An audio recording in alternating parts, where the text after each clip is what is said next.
just coming and delivering with and helpful today. Not a picture, maybe by sight. But now that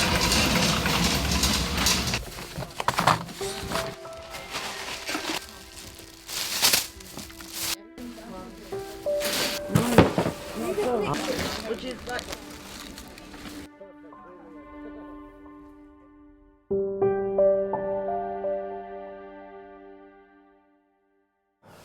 We are where the food arrives. So the food arrived just right here. So we stack the food here, and now we bring it in this room where we process and prepare the food parcels. My name is Musa Amin Sila. I work for the Selby Trust as a community organizer. I'm also a trainer, and I coordinate social action as the Social Action Hub coordinator for the Selby Trust. Those juices. My name is Sally Sturgeon, and I'm a community organiser, and I'm currently working as the coordinator of the Selby Food Hub. And in this room, this is what we call the breakfast room. So inside the breakfast room, we have all kind of stuff that are helpful for breakfast. So the Selby Food Hub started the 9th of April 2020 after 6 days of discussion, thinking, analysing how we can do that. This is what we call a breakfast bag. In each bag contain coffee or teas. The first week we saw 13 families. We had 2 tables of food which had, pasta and rice and, food bottles of drink and things like that. In comparison, we had 28 volunteers, 13 people passing through our doors to ask for food. We now do 2 days a week, Tuesday and Thursdays. We give out food for 2 hours at a time, and we serve 700 plus families a week.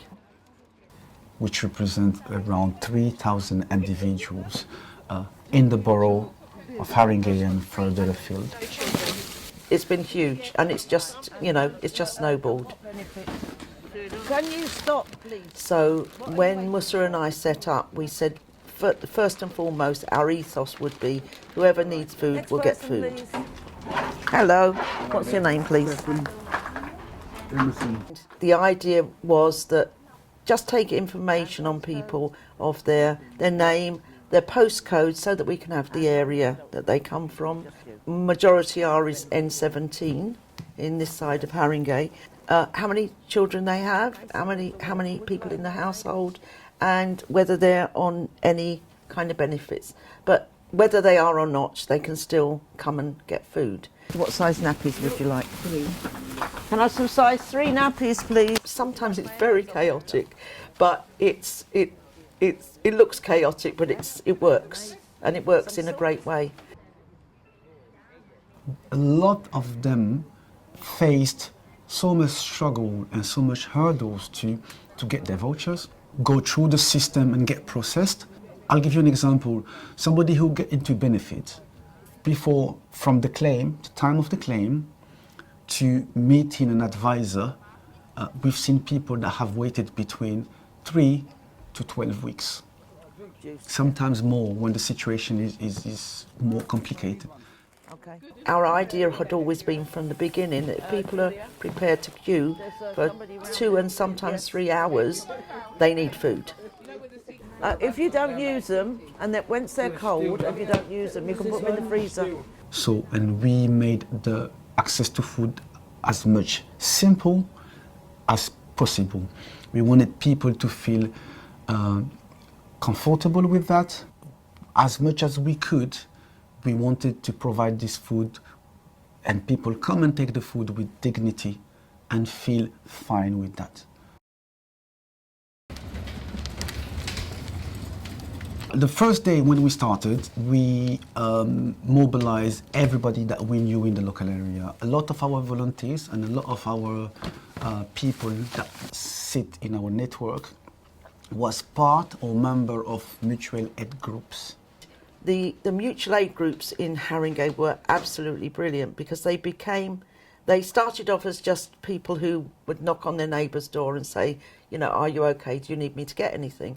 And then they very quickly turned into much more than a mutual aid group. They collected food to take so that more people could get food.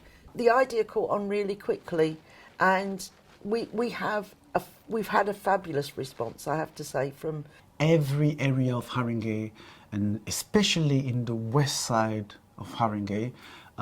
We've seen a massive and tremendous solidarity of people buying food for us, driving, filling their cab boot, driving the food to the Selby Centre on a daily basis.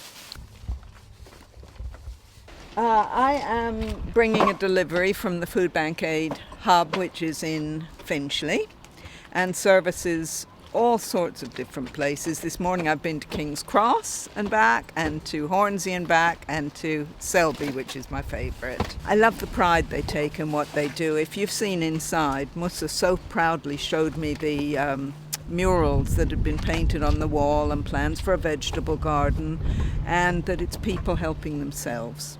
That's the bit I like, that it's not just, I don't know, do-gooders coming in and swanning away. It's the people who live here that are helping themselves, and I think that's really important.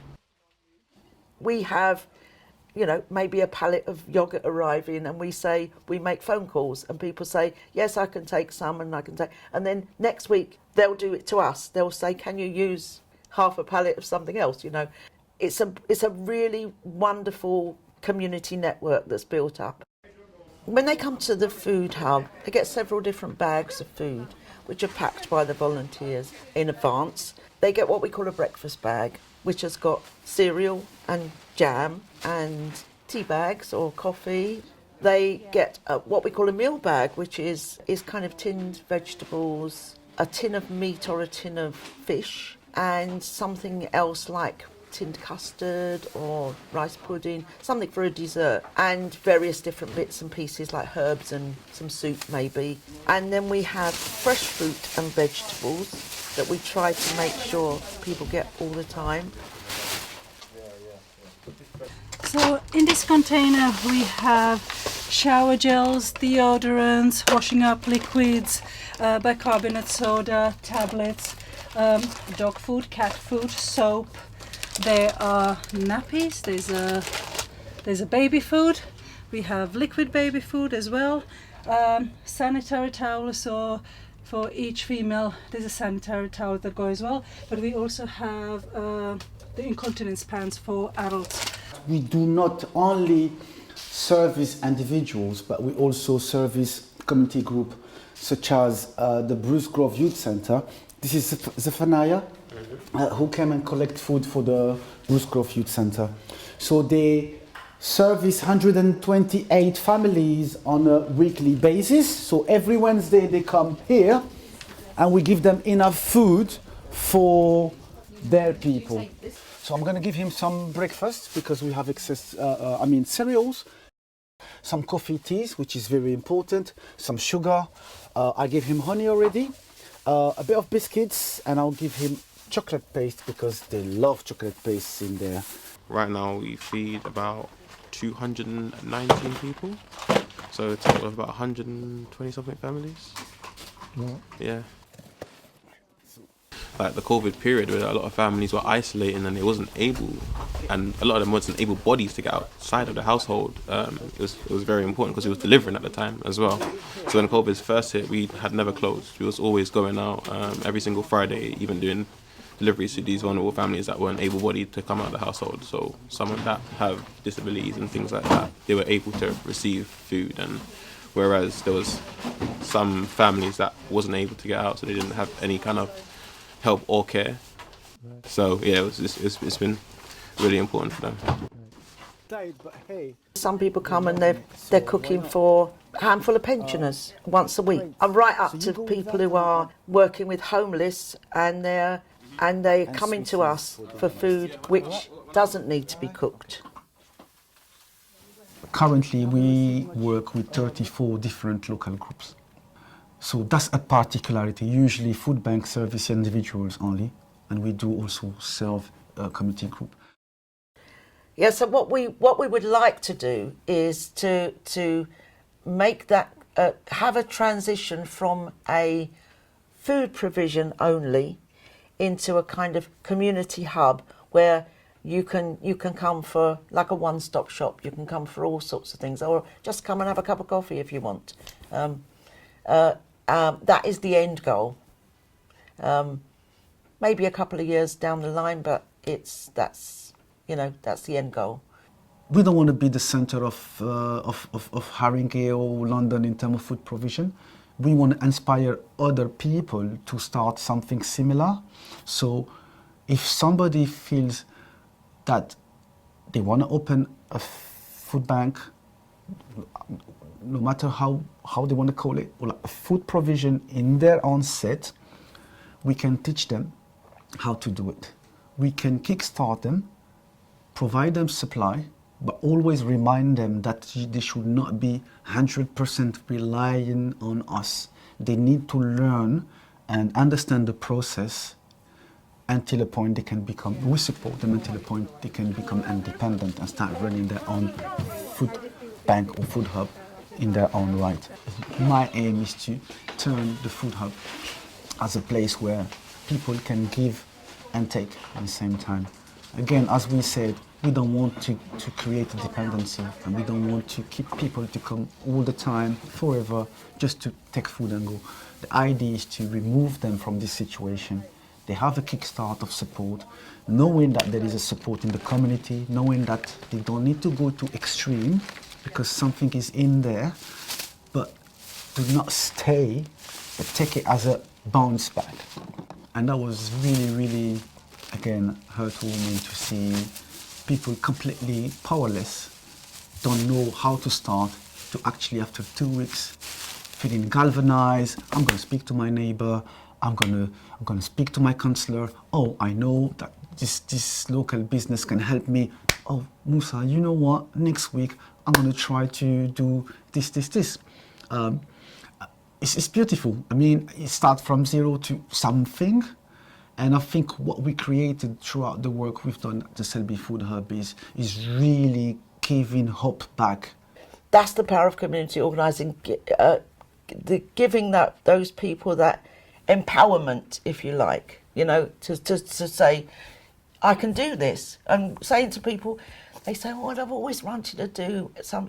Why not? Why can't you try to do that? Why do you not want? That's the whole kind of power of the community organising, is kind of saying, you have the power yourself. You don't need to be, you don't need somebody to do you or to tell you what to do. You know it yourself. So go out and do it.